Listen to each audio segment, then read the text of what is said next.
제가 최근에 있었던 일을 소개를 하면서 좀 시작을 하려고 합니다. 제가 저희 교회 앞에 학교가 있거든요. 그래서 학교 앞에 가서 전도를 합니다. 근데 어느 날은 제가 한참 전도를 하고 있는데 갑자기 경찰차가 삐리리 오더라고요. 경찰차 문이 딱 열리는데 내리시는 경찰분의 덩치가 저보다 한 2배는 커 보이세요. 근데 째려보시면서 오시는데 표정이 딱 마동석 같은 표정으로 저를 째려보시면서 오시더라고요. 그래서 제가 살짝 쫄았습니다. 그러니까 그분이 저를 째려보시면서 오시더니 하시는 말씀은 뭐냐면, 저기요, 여기서 이러고 계시면 안 됩니다 라고 얘기를 하더라고요. 여러분, 여기에서 이러고 있는 건 뭐죠? 아이들에게 교회 나라고 전도를 하고 있는 거죠.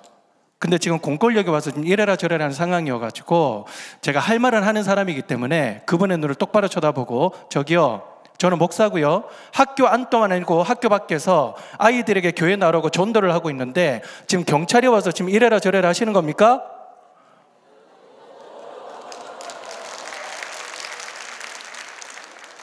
라고 얘기를 하려고 그랬습니다. 근데 그분이 바로 뭐라고 그러시냐면, 누군가 여기에서 전도를 한다고 민원 전화를 했다는 거예요. 그래서 보고를 해야 되기 때문에 이 말씀을 드릴 수밖에 없습니다 라고 얘기하시길래, 더 얘기를 했다가는 제가 덕이 안 되겠다라는 생각이 들어서 죄송합니다 인사를 드리고 돌아서 나오는데요, 정말 심장이 얼어붙는 듯한 느낌이 들더라고요. 그러다 보니까 오늘날 다음 세대를 생각을 하면 소망이 없다, 그리고 희망이 없다, 몇 년 뒤에는 다음 세대가 사라질 것이다, 이런 얘기를 하시는 분들이 많이 계십니다. 여러분들도 혹시 그런 얘기를 들어보셨죠? 근데 뭐라고 대답을 하실지는 모르겠지만 저는요, 그분들에게 꼭 대묻습니다. 당신은 하나님이 살아계심을 믿으십니까? 하나님이 다음 세대를 포기하지 않으시고 여전히 다음 세대를 붙들고 계신다는 사실을 믿으십니까? 라고 물어봐요. 여러분, 수천 년 동안 지금까지 다음 세대가 잘해가지고 우리가 잘해가지고 지금까지 온 것도 맞지만요, 그런데 우리가 실패할 때마다, 우리가 길을 잃을 때마다 여전히 우리를 붙들고 계시는 분이 누구셨습니까? 살아계신 하나님이셨잖아요. 그러니까 지금까지 인도해 주신 하나님이시라면 앞으로도 인도해 주실 분이 누구십니까? 하나님이세요. 여러분, 앞으로 하나님께서 우리 다음 세대 아이들을 어떻게 부흥시키시고 어떻게 사용시킬 줄 알아요? 잘 모르겠으면은 아까 앞에 나와서 댄스도 하고 이렇게 막 카이오도 친 친구들 한번 보세요. 옆에 어디 있습니까? 어디 떠줬어요? 예? 얼마나 희망이 넘칩니까? 잘 모르시겠어요? 믿음의 눈으로 한번 보십시오, 여러분. 믿음을 가지세요, 여러분들. 예. 하나님께서 얼마나 귀하게 사용하시겠어요? 왜냐? 약속하셨잖아요. 내가 작은 자를 천을 이루고 약한 자를 강국을 이루게 하겠다. 나 여호와가 때가 되면 속히 이루리라 라고 약속하시지 않으셨습니까? 우리 호산나 교회 오니까요, 제 고등학생 때 가르치셨던 선생님이 계시더라고요. 그래서 저를 다 맞아주셨습니다. 근데 저기 뒤에 앉아 계시네요. 우리 선생님, 방희근 선생님. 제가 호산나 교회에서 이렇게 설교를 할 거라고 생각을 하셨습니까? 하실 수도 있고 안 하실 수도 있고, 이렇게 제자가 나와가지고 이렇게 말씀을 전하고 있으니까 기분이 좋으세요? 아니면 기분이 째지세요? 두 번. 예. 하나님이 우리 눈에 볼 때는 어떨지는 모르겠지만요, 어떻게 사용할지 몰라요. 그거는 하나님만이 아시는 거예요. 신명기 6장 말씀을 보면요, 오늘날 사람들이 그렇게 절망하는 목소리랑 좀 비슷한 상황입니다. 이스라엘 백성들은 이제 광야를 지나왔고 이제 끝이었습니다. 요단강을 건너서 가나안 땅에 들어가기 직전인데, 거기 가면 어떤 사람들이 기다리고 있을지, 또 어떤 위험이 있을지 누구도 예상을 못하는 거예요. 들어는 봤겠지만. 그러니까 1년 뒤에, 2년 뒤에, 10년 뒤에 어떻게 될지, 다음 세대의 바톤이 이어질지 안 이어질지, 어떻게 될지 누구도 장담 못하는 두려운 상황이죠. 그런데 지금까지 인도를 해왔던 모세라고 하는 사람은 같이 들어가지 못하는 상황입니다. 그러니까 여러분, 얼마나 막막했겠습니까? 그때 하나님께서는 이스라엘 백성들을 찾아오셔서 말씀하십니다. 여러분, 하나님께서 우리 교회를 붙드시고 다음 세대를 붙드시는 능력 중에 하나가 바로 우리에게 끊임없이 말씀하신다는 것입니다. 우리를 절대로 포기하지 않으신다는 것입니다. 만약에요, 하나님이 우리를 놓고 아니면 붙들지 않고 우리를 포기하시는 분이라면 요한복음 3장, 창세기 3장에 우리가 범죄했을 때 이미 성경은 끝났을 겁니다. 그런데 실패하더라도, 불순종하더라도, 길을 잃을 때도 잘 모를 때도 끊임없이 하나님은 찾아오세요. 그리고 하나님께서 가라사대라고 했을 때, 하나님의 말씀이 임했을 때 거기에서 평안과 부흥과 은혜가 그 사람들 가운데 흘러넘칩니다.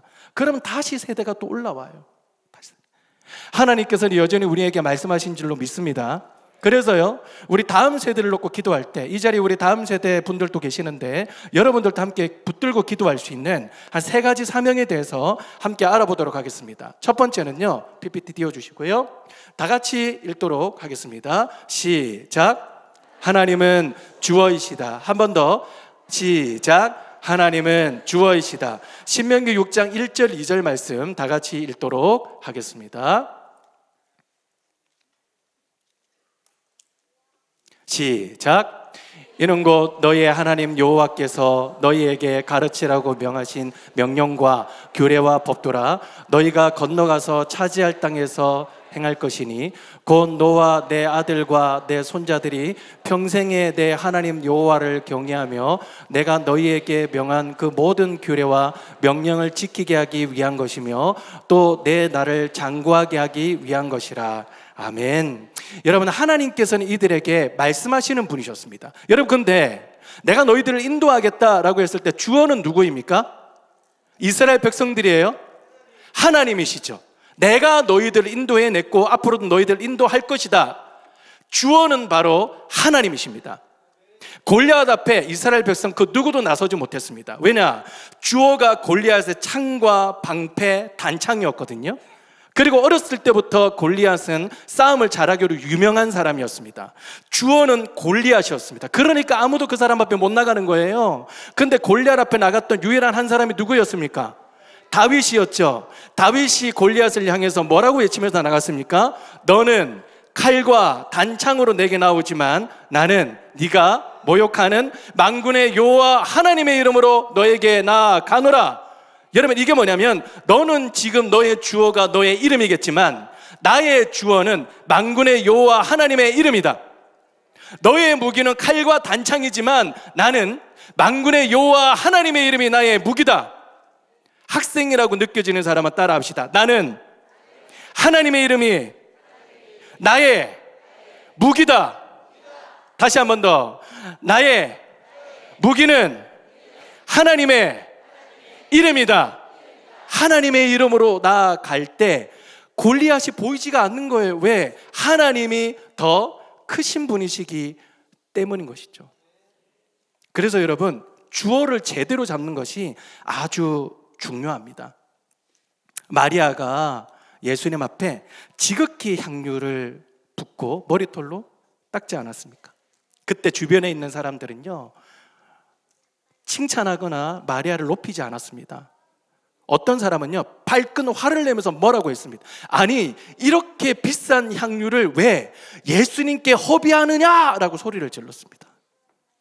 주어는 무엇입니까? 비싼 향유. 주어는 뭡니까? 너.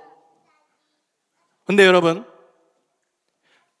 예수님께 부어드린 그 비싼 향유는 진짜 아까운 것이고 세상에 단 하나밖에 없는 최고급 향유 되시는 예수님의 몸을 깨뜨리는 일은 하나도 아깝지 않다는 소리입니까? 여러분, 신앙은요, 누구를 주어로 삼느냐가 핵심입니다. 그래서 이 자리에는 부모님들도 계시고 우리 선생님 여러분들도 계시고 다음 세대 분들도 계시는데요, 핵심적인 단어가 있다면 스롯, 그 다음 프롬입니다. 하나님을 주어로 섬기고 살아가는 사람은요, 다음 세대가 나로부터 온 아이들이 아니라 하나님으로부터 온 아이들입니다. 그럼 누가 책임지십니까? 하나님이 책임지시는 것이죠. 나를 통해서 일하시는 거예요. 그런데 여러분, 잘 안 되는 이유가 무엇입니까? 불행한 이유가 무엇입니까? 나로부터 온 아이들을 하나님을 통해서 내가 어떻게든 해보겠다 라고 하는 순간부터는 안 되는 거예요. 그러니까 하나님으로부터 온 아이들, 나를 통해서 역사하실 것이다. 우리 다음 세대 친구들도 마찬가지입니다. 우리 친구들이 위해서 기도할 때에, 또 학교를 위해서 기도할 때에, 또 복음을 전할 때에 내가 주인이다, 내가 주어다라고 여기는 것이 아니라 하나님으로부터 온 이 환경에 나를 통하여서 하나님께서는 일하실 것이다 라고 고백하는 것이죠. 제 아들이 2명이 있는데 첫째 아들이요, 올해로 연세가 만 5세입니다. 아, 정말요. 이 아이가 이 성질이 얼마나 좀 죄송합니다, 이상하느냐면 정말 주변 사람들이 금쪽이라고 인정할 정도로요. 금쪽이 인증을 합니다 라고 인증을 할 정도로 정말 성질이 보통이 아니었습니다.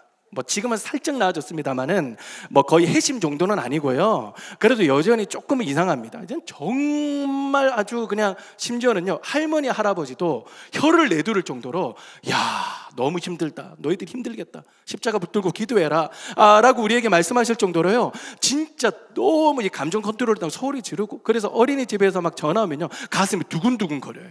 한 10번 정도 울려야만 받습니다. 여러분, 이거는 겪지 않으면 이건 모르는 거예요. 그 정도로요, 정말 아주 성질이 정말 보통이 아니었습니다. 저희들이 결혼할 때 혼수는 아무것도 안 했거든요. 그냥 그릇 좀 예쁘장한 거 몇 개를 했습니다.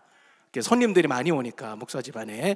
그래서 그릇 몇 개를 좀 잘 사가지고 잘 닦아놓은 다음에 손님들이 딱 왔던 당일날이었거든요.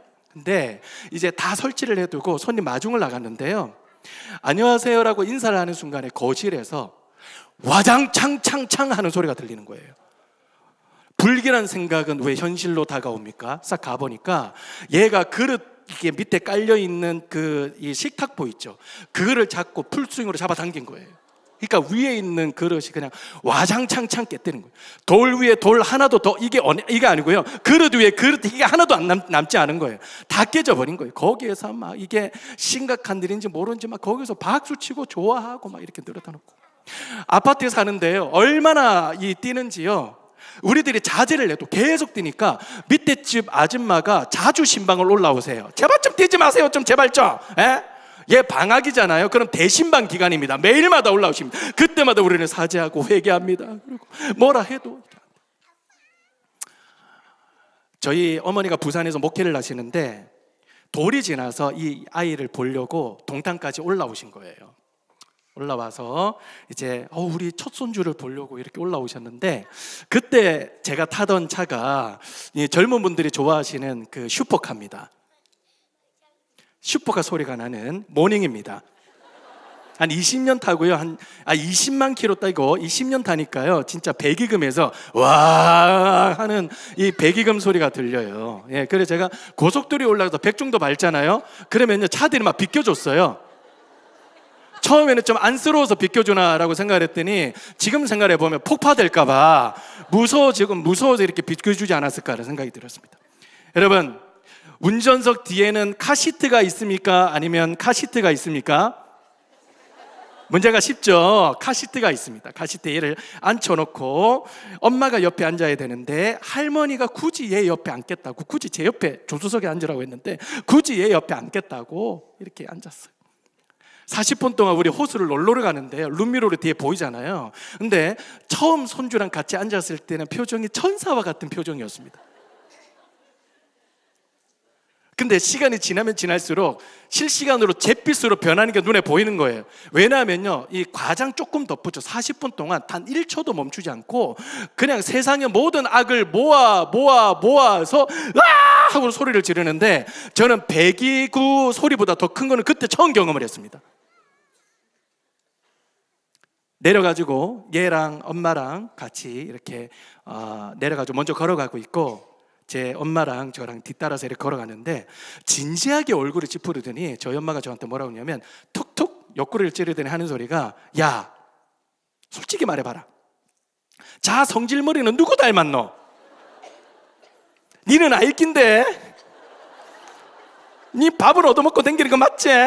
라고 이렇게 물어볼 정도로 진짜 심각했어요. 엄마가 너무 힘들어해가지고 하루는 토요일 날 오전에 키즈 카페를 저랑 얘랑 이렇게 데이트를 하고요, 한 3-4시간 동안 놀아준 다음에 내려왔습니다. 그러니까 슈퍼카 소리가 나는 모닝이 딱 대져 있는데요, 분명히 우리가 주차를 했을 때는 옆에 차가 없었거든요. 근데 옆에 차가 딱 대져 있는데 평상시에 잘 안 보이는 검은색 세단 차가 옆에 딱 바로 붙어져 있는 거예요. 근데 보니까 이렇게 삼각 별이 이렇게 앞에 붙어 있었습니다. 이거 내가 실수했다가는 내가 큰일 나겠다 라고 생각이 돼가지고 카시트에 앉히려고요 문을 반만 살짝 열었습니다. 그래서 얘를 잡아다가 카시트에 이렇게 앉히려고 이렇게 딱 잡으려고 하는데 어디에서 갑자기 핵폭탄 터지는 소리가 펑 하고 들리는 거예요. 두리번거렸습니다. 달라진 건 없었는데요. 뭐가 달랐냐면 저희 슈퍼카 소리가 나는 모닝의 차 문과 그 옆에 있는 검은색 세단 차가 스킨십을 하고 있는 거예요. 팍 하고 박힌 거예요. 뭐 경력직이 여기 있어요? 왜 그래? 공감을 하고 있어요. 그 순간에 저도 모르게 무의식적으로 그 차 뒤에 가서 숫자를 잠깐 봤습니다. 근데 다른 숫자는 생각이 나지 않고 어떤 글자만 생각이 나냐면 S자 이렇게 붙어 있더라고요. S자. 이거 귀 있는 분들은 들으실 줄로 믿습니다. 제가요 이게 얼마나 이렇게 검색을 한번 해봤거든요. 근데요 80년 동안 11조 하나도 안 떼고 용돈을 계속 모아야만 겨우 살 수 있는 금액이었습니다. 80년 동안 용돈을 모아야만 11조를 안 떼고. 그래 가가지고 제가 어떻게 했냐면 문고 갈 때 여러분 하는 거 있잖아요. 어떻게 하세요? 뿌끄 안 지워지는 거예요. 여러분 이거 진돗개 1호 발령입니다. 이건 무조건요. 더 세게 뿌끄 해도 이거 안 지워. 파였습니다. 어느 순간에 야 도망가 그 차는 벤땡이야. 우리 와이프가 왔나 이렇게 돌아보니까 아무도 안 와 있어요. 무슨 소리냐? 제 양심의 소리인 거예요. 그래서 제가 그 순간에 제가 돈이 없지 가오가 없지 둘 다 없지만은 믿음은 있어야 되겠다라는 생각이 들어가지고 앞에 전화번호부를 딱 보고 전화를 하려고 했는데 전화번호가 없는 거예요. 그때 제가 굉장히 많이 고민을 많이 했습니다만은 그래도 믿음은 세워야 되겠다라고 생각해서 온 그냥 상가와 이런 거 다 돌아다니면서 메모지랑 볼펜 이런 거 빌려가지고요 거의 제가 기억은 잘 나지 않습니다만 거의 시를 한 편 썼습니다. 용서하여 주시옵소서, 통촉하여 주시옵소서. 하여튼 이런 식으로 이렇게 전화번호를 적어놓으니 연락 주시옵소서 막 이렇게 해가지고 시를 한 편 딱 썼습니다. 당일날에 전화가 안 오는 거예요. 여러분 이거 그린라이트입니까? 레드라이트입니까? 살짝 기대감이 올라오죠. 이게 그 시편을 보시고 감동을 받으셔가지고 그거를 묵상을 한 나머지 용서를 내주실 수도 있겠다라는 생각이 드니까 살짝 기대감이 올라오는데 그날 다음날 아침에 모르는 번호로 딱 전화 오는데요 하시는 말씀이 여보세요 그러더라고요. 그래서 그 순간에 불길한 생각이 쓱쓱 지나갔습니다. 그분이구나. 그래서 제가 그거 차줍니다 그러길래 역시군. 죄송합니다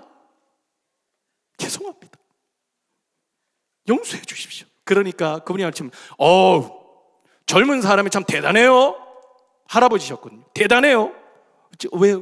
보통 그렇게 문고 가면 도망가기 바쁜데 이렇게 막 메모까지도 해놓고 정말 대단합니다. 막 그러길래 제가 뭐라고 했냐면 사실은 제가 목사입니다. 차마 제가 그렇게 갈 수가 없어서 너무 죄송한 마음에 메모에 이렇게 해놓고 그렇게 했습니다.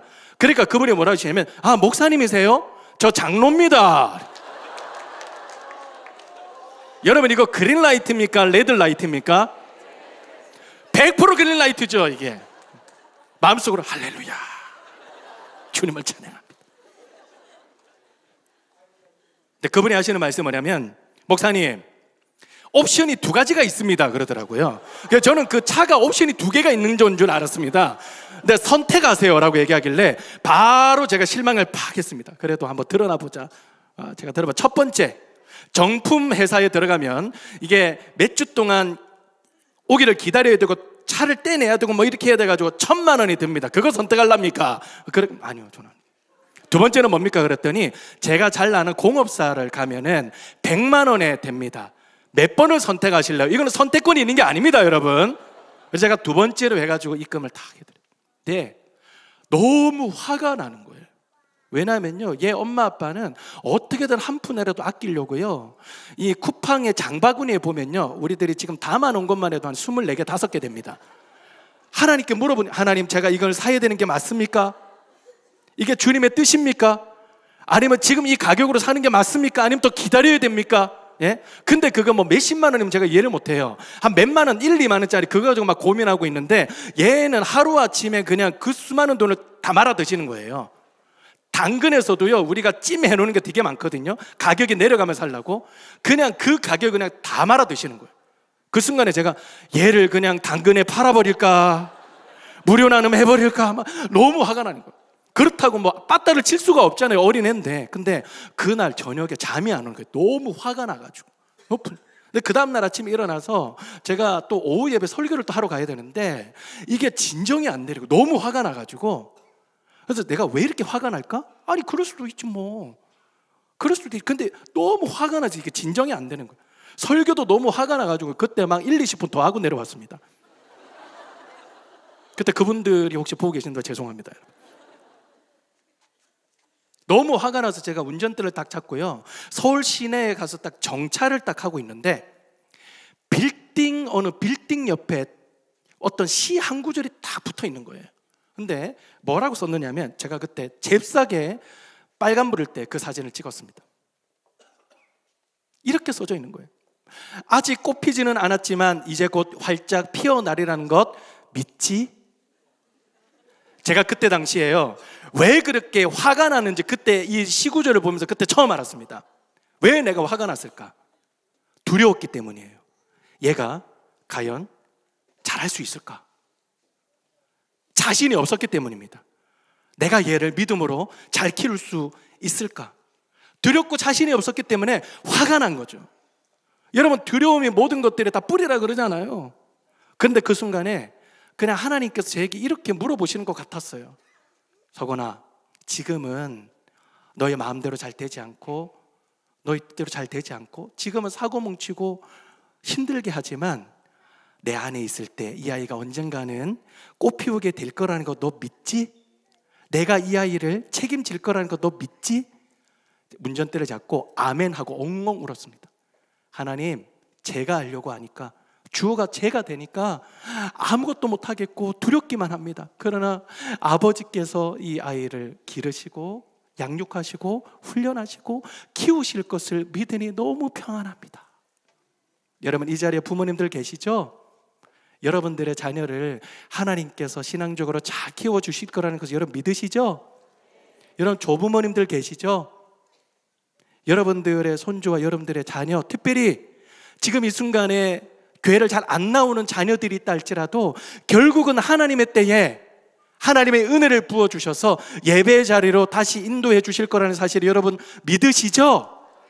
여러분, 그 모든 주어는 다 어디 있습니까? 내가 아니라 그 사람에게 있는 것이 아니라 하나님께 있는 거예요. 하나님이 하시겠다는 것입니다. 하나님께서 하시겠다는 것입니다. 하나님 앞에 맡기십시오. 이 시간에 우리 선생님들 계시잖아요. 여러분들을 통해서 이 아이를 얼마나 귀하게 길러 가실 거라는 것을 한번 기대해 보십시오. 믿어 보십시오. 하나님께서 정말 귀하게 여러분들을 통해서 이 아이들을 키워가 주실 것입니다. 세워가 주실 것입니다. 두 번째 사명은요, 한번 따라해 보도록 하겠습니다.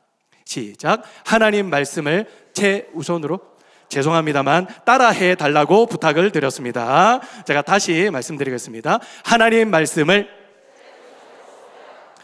죄송한데요, 제가 따라해 달라고 말씀을 드렸습니다. 그럼 하나님 말씀을 하시면 됩니다. 까다롭게 해서 죄송해요. 제가 멀리서 오느라 까칠해졌습니다.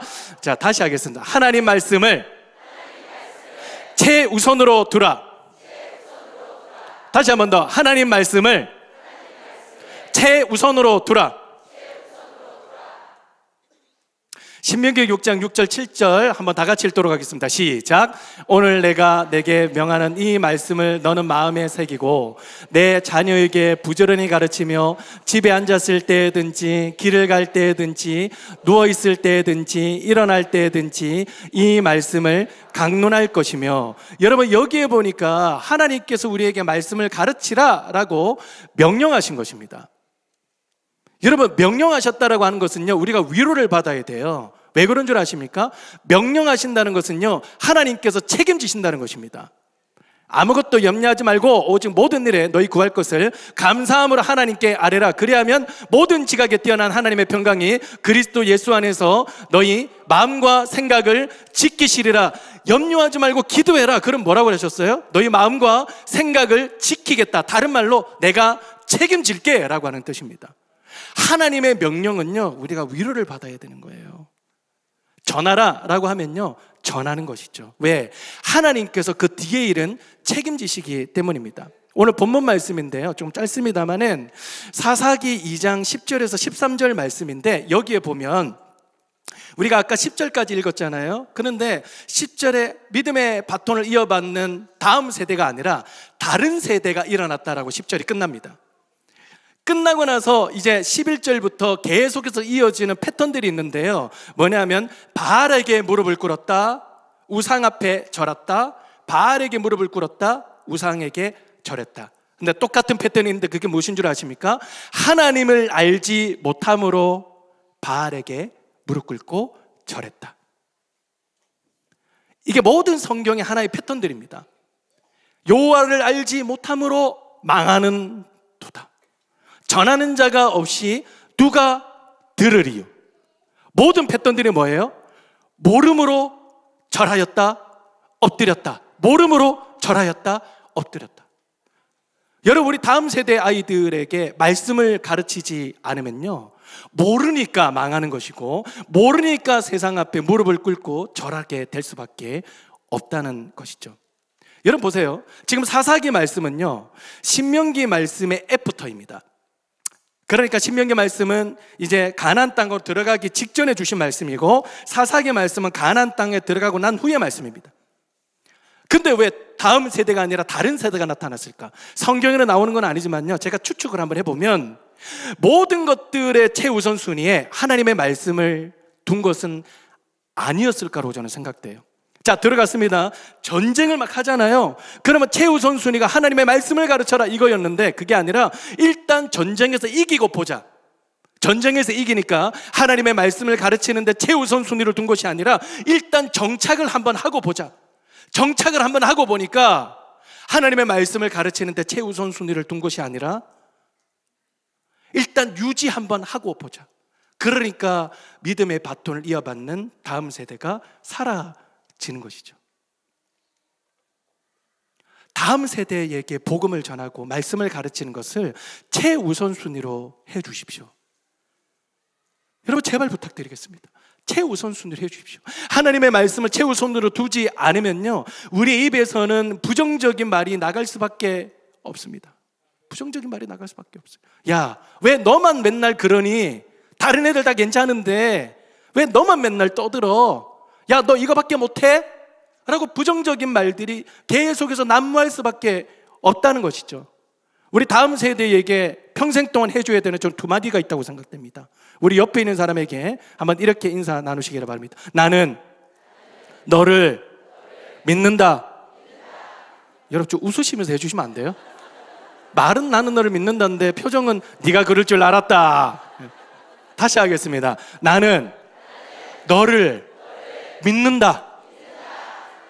두 번째는 뭐냐면 너는 뭐가 돼도 될 거다. 여러분 이거 성경 말씀에 기반한 거 아시죠? 빌립보서 4장 13절 말씀 시작. 그렇죠, 여러분. 내가 모든 것을 할 수 있느니라. 이게 무슨 말입니까? 너는 뭐가 돼도 될 거다라는 뜻입니다. 근데 중요한 핵심이 뭐예요? 내게 능력 주시는 자 안에서 네가 그분 안에 거하면 모든 것을 할 수 있어. 풍부에 처할 때도, 비천에 처할 때도, 잘 나갈 때도, 실패할 때도 믿음 잃지 않고 하나님을 의지하고 찬양할 수 있어. 평안할 수 있어. 너는 뭐가 돼도 될 거다라는 말씀을 계속해서 전해주십시오.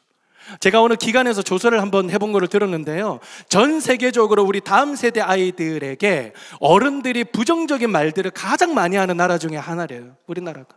아까 얘기했던 대로 왜 너만 그러냐? 예? 이거밖에 못하냐?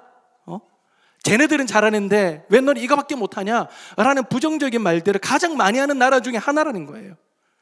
여러분 이거는 약갑니다. 제가 어렸을 때 저는 부산에 살았는데요, 제가 어렸을 때는 저희 어머니나 저희 위에 어른들에게 부정적인 말들을 진짜 많이 들었거든요. 뭐 못하면요 그냥 잘해라, 열심히 해라, 이게 아니라 야 이 망할 놈아부터 나왔습니다. 야 이 망할 놈아. 예? 그리고 저희 어머니 이거 보실지는 모르겠지만 제가 까서 죄송한데요, 저희 어머니가 화가 나면 하시는 말씀이 야 이 문딩이 자식아 그래요. 문딩이 자식아. 한생병 얼마나 위험한, 그리고 얼마나 힘든 병입니까? 그리고 야, 이 연병할 놈아 그래요. 연병할 놈아.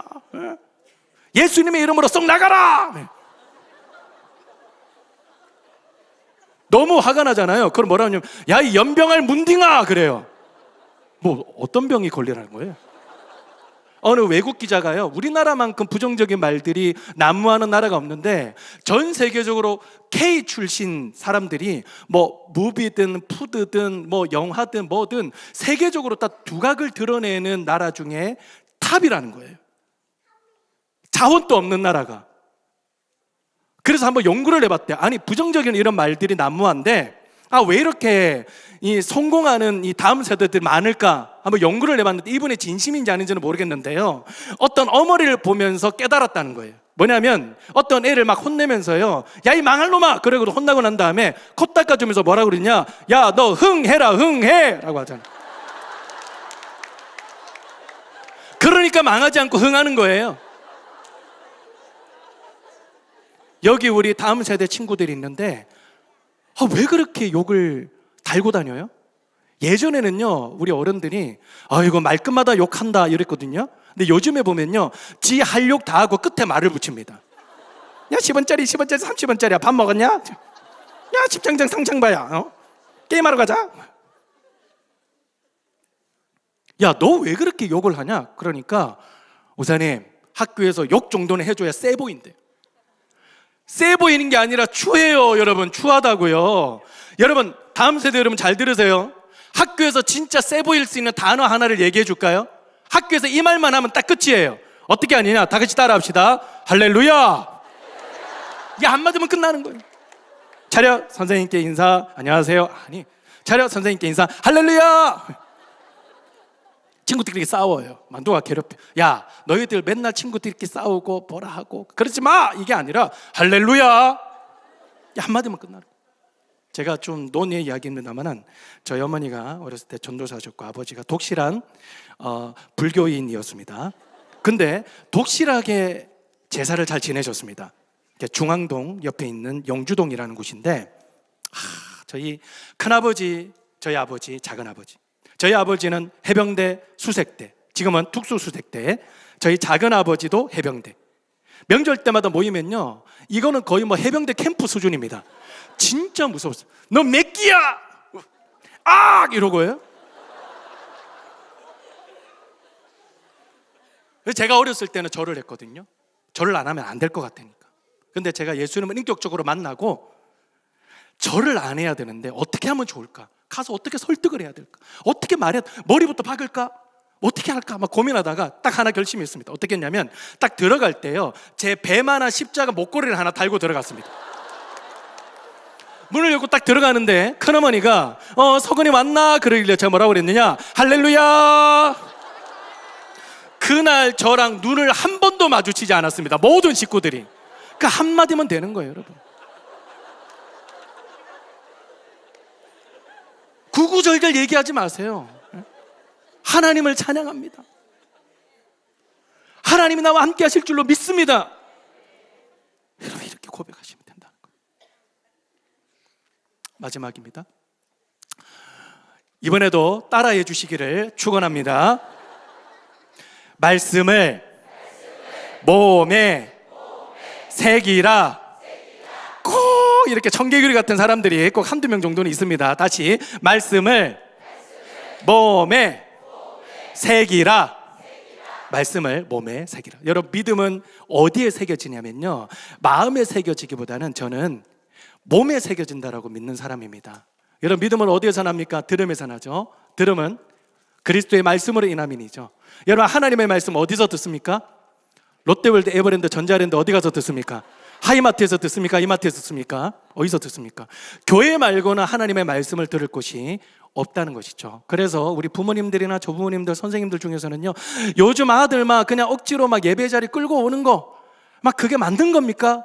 맞는 겁니다. 좋아하든 싫어하든 예배를 드리는 것은 그 아이에게 꼭 필요한 것입니다. 목사님, 우리 선생님들하고 해봐야 아이들과 예배 드려주고 또 기도해주고 말씀그냥 가르쳐주고 이 정도밖에 안 되는데 우리가 뭔 아이의 영혼에 깊은 영향을 줄 수 있겠습니까? 죄송한데요, 그게 전부예요, 여러분. 여러분, 그렇게 말씀이 몸에 새겨지는 거예요. 여러분, 신명기 말씀해 보니까 말씀을 어디에다 붙이라고 그럽니까? 미간에다가. 어디에다 매라 그래요? 손목에 매라고 그래요. 믿음은요, 몸에 새기는 것입니다. 믿음은 몸에 새기는 거예요. 그래서 여러분, 신앙적으로 막 흔들려요, 힘들어요, 지쳐요. 여러분, 그럴수록 지켜야 되는 자리가 뭡니까?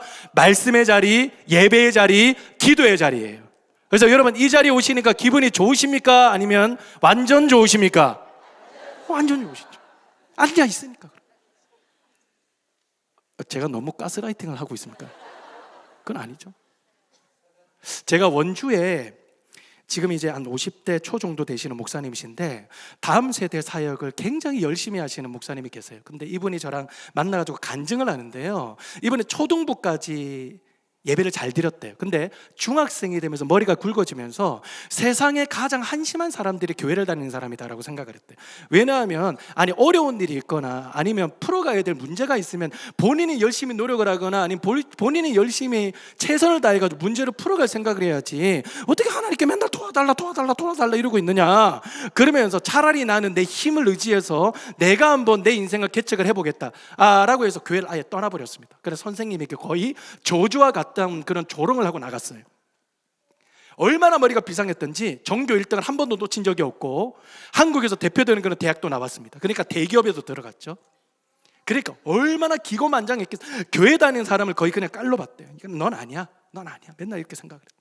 근데 사람이 살다가 늘 자기 힘으로 통제가 되는 때가 있습니까? 자기 마음대로 안 되는 딱 그 순간이 있는 거예요.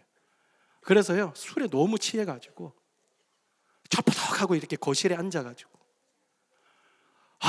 나는 왜 이렇게 내 인생이 힘드냐, 왜 이렇게 어렵냐, 이러면서 계속 앉았어요.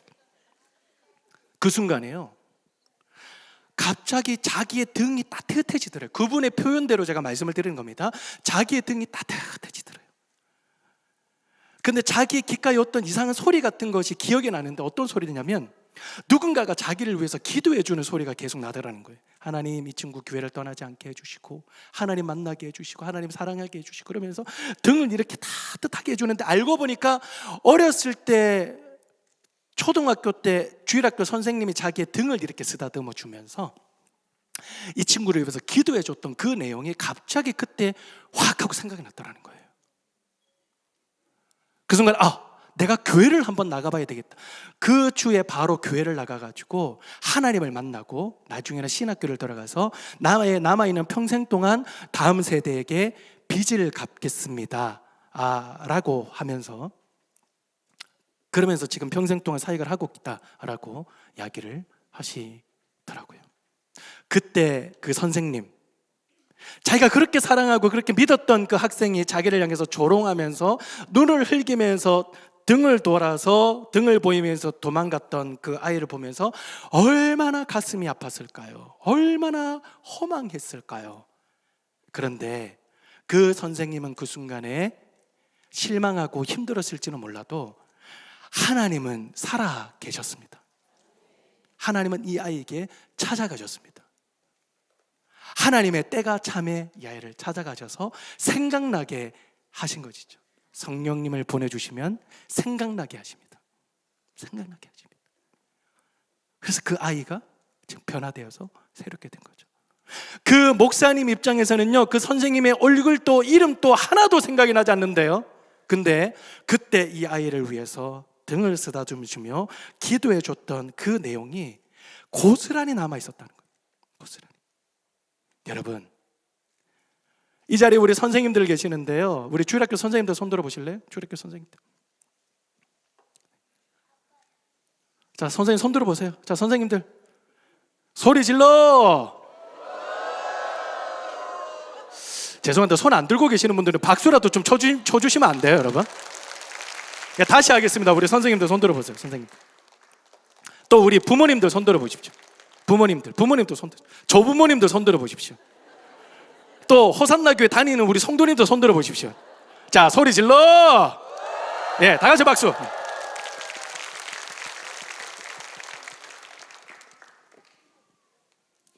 얼마나 고생이 많으십니까? 얼마나 수고가 많으십니까? 우리 선생님들, 부모님들, 조부모님들, 그리고 다음 세대를 위해서 기도해 주시는 우리 호산나 교회 성도 여러분, 얼마나 고생이 많으십니까? 라고 말씀을 드리기가 싫어요. 자존심이 상해서요. 얼마나 영광스럽습니까? 천사도 부러워할 만한 우리 일을 우리에게 맡겨주셨다는 거.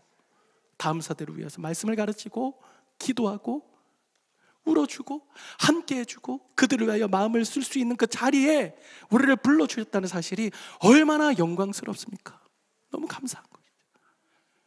마무리를 지으려고 그러는데요, CGN TV라고 하는 방송국에서 저를 찾아왔습니다. 그래서 목사님 책을 보니까 참 헌신하시는 선생님들이 참 많으신 것 같습니다. 그래서 목사님 책 제목을 따서 프로그램 하나를 좀 만들고 싶습니다. 저희랑 함께 좀 만들어 보실랍니까? 그래서 만들어 보십시다. 그래서 혹시 목사님과 함께하는 선생님들 좀 소개해 주십시오. 그래서 저와 함께하는 선생님 두 분이 그 방송에서 나와요. 그래서 건너 아는 분들은 소개해 드리고 그렇게 해서 이렇게 몇 분들이 나오시는데, 제가 그 영상 중에 잊혀지지 않는 선생님 한 분이 계셔가지고 그 장면만 좀 살짝 편집을 해서 여러분들에게 보여드리겠습니다. 그거 보고 마무리를 하도록 하겠습니다.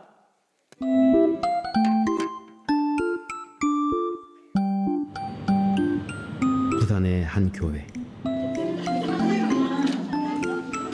주일 아침 예쁜 앞치마를 맨 선생님들이 아이들을 맞을 준비에 한창입니다.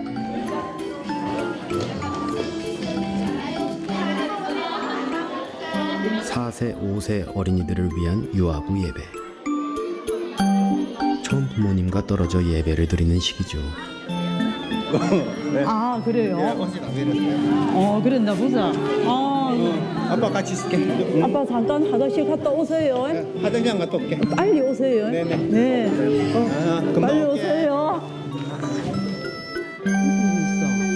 곽영미 권사는 이 교회 유아부 베테랑 교사입니다. 하나님, 오늘도 우리 유민이가 예쁘게 차려입고 하나님 앞에 예배 드리러 왔어요. 유아부 교사들은 아이들의 눈높이에서 함께 예배하고 말씀을 가르칩니다.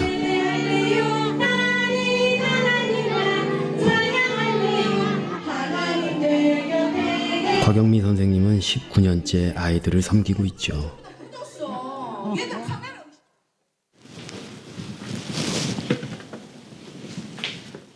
평소에는 남편과 아들을 챙기고 집안을 돌보는 평범한 가정주부.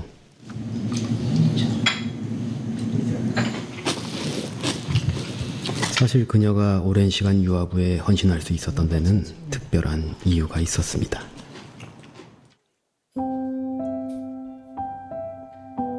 큰아이가 다리가 아프다는 거예요. 그래서 저는 작은 병이라 생각하고 하나의 그냥 성장하는 과정에 있었던 그 병이라 생각하고 작은 병원에 갔던 거예요. 그랬더니 의사 선생님이 하시는 말씀이 사진을 보여주면서 소견서 적어가 대학병원에 가라는 거예요. 종양이다. 뼈암, 골육종. 가장 그 암이 독한 암이다더라고요. 첫째 딸 소연이는 밝고 건강한 15살 소녀였습니다. 하지만 갑작스런 암발병으로 소연이와 가족의 평온했던 일상은 한순간에 무너졌죠. 고통이 심해가지고 계속 진통제를 달라고 할 때, 밤낮으로 달라고 소리를 지를 때 하나님 어디 계시노? 하나님 계시면 내가 15살까지 살았 내가 무슨 죄가 많다고 이런 병을 겪어야 되나? 투병을 이어가던 소연이는 결국 하나님 품으로 떠났습니다.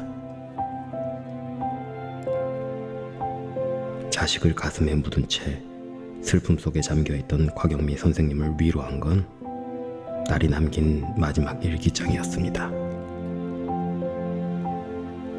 천국에서 만나자고, 눈물도 고통도 아픔도 없는 천국에서 엄마 아빠와 동생 가족들을 만날 것을 기대하고 가겠다고 어릴 때 선교원에 제가 보냈거든요. 그러면서 거기서 이제 복음을 들었던 거예요. 천국 가는 길은 믿음으로 가는 나라, 돈으로 가는 나라도 아니고, 그때 들었던 그 복음이 야애한테 이제 작동하기 시작한 거예요.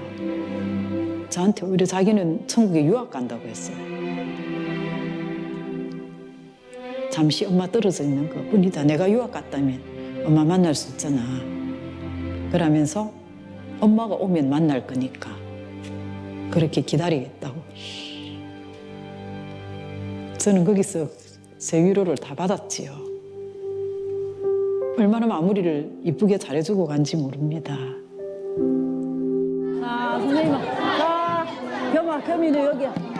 아직 말도 잘 통하지 않은 어린아이들에게 복음을 가르치는 것이 과연 효과가 있을까 의문을 가지는 사람들도 있을 겁니다. 선생님이 스티커 줄 거야. 자, 이게 뭐야, 이거? 이거 봐. 아까 우리 전도사님 이게 뭐였어? 물이 있어, 없어? 물이 없지? 알았지? 하지만 이해하지 못하는 것 같아도 아이들은 다 듣고 기억한다는 것. 이렇게 자꾸 그리고 천국의 소망은 어른아이 할 것 없이 모두에게 있어야 한다는 걸 그녀는 누구보다 잘 알고 있죠. 숨기게 해주세요.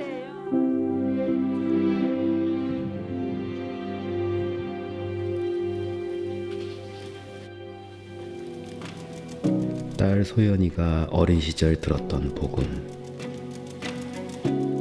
그 복음을 아이들에게 전하는 것은 곽영미 선생님의 평생 사명이 되었습니다. 내일은 행복한 주일. 아버지 부모님들이 기대하는 마음으로 아이들을 꼭 데리고 나올 수 있도록 하나님 인도하여 주시옵기를 원합니다. 주님, 바쁜 일 생기더라도 아이들을 꼭 다 데리고 나올 수 있도록 주님께서 그 마음을 열어주시고, 아이들 첫째 순수하거든요. 그 깨끗한 영혼에게 예수님을 심어야 되니까 사랑을 준 만큼 얘들도 저를 사랑합니다. 저 사랑받고 있거든요, 그 아이들한테. 그래서 너무너무 행복하기 때문에 힘들지 않았던 건 다 그런 거예요. 이게 전국 방송인데요. 이게 전국 방송인데 전국에 있는 선생님들이 이 선생님의 고백에 참 많은 위로와 격려와 도전이 됐다라고 말씀을 하십니다. 제가 이 영상을 보면서 한 가지 드는 생각은, 야, 복음을 전하는 일이 이렇게도 영광스러운 일이구나. 만약에 그 성교원에 계시는 그 선생님이 복음을 가르치지 않으셨다면 어땠을까? 호산나 교회에 있는 우리 다음 세대 우리 아이들에게, 다음 세대 여러분들과 함께하는 친구들에게 하나님의 복음을 전하지 않는다면 얼마나 가슴이 아프겠습니까? 결론을 맺도록 하겠습니다. 신앙을 전달하는 것은요, 단순히 연결, 커넥팅이 아니라 리커넥팅이에요. 내가 먼저 하나님과 연결이 되어 있어야 됩니다. 어떤 부분으로? 하나님을 나의 주어로 삼고 무엇보다도 나의 몸에 믿음을 새기며 무엇보다도 말씀을 최우선순위로 삶을 살고 살아가려고 할 때, 그것이 우리 다음 세대에게 리커넥팅으로 믿음이 연결되어 다른 세대가 아니라 다음 세대로 바톤을 이어받는 역사가 있게 될 줄로 믿습니다.